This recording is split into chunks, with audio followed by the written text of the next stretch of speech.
Korea's household debt recently passed the monumental figure of 1 quadrillion won, or roughly $931 billion. Now that's obviously a huge concern for those being buried under massive amounts of debt, but also worrisome for the government as it tries to inject new life into the economy. To tackle the problem, the government announced a series of policy measures on Thursday. Our National Assembly correspondent Ji Myung-kil reports. The government announced on Thursday a set of measures for tackling the country's chronic household debt problem, with Finance Minister Hyun Oh-seok saying the government will be proactive. To bring the ballooning amount of household debt under control, the government has set a goal of lowering the debt-to-income ratio by 5 percentage points by the end of 2017.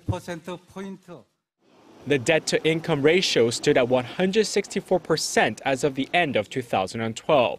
The government said the debt-to-income ratio was near the mid-160% range at the end of last year. Economists view household debt as a persistent problem for the economy as it could affect domestic demand. To address it, Korea's financial regulator urged local banks to raise the portion of fixed-rate loans. The Financial Services Commission plans to push local banks to increase the portion of loans with fixed interest rates and encourage households to repay the principal and interest together.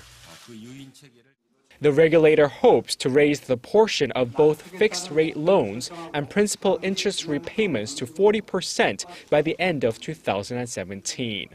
Financial regulators also said the growth in the amount of debt held by self-employed people or people using secondary financial institutions such as savings banks say it's a bad sign, as people in this group tend to have higher rates of defaulting on their debt. Ji Myung-kil, Arirang News.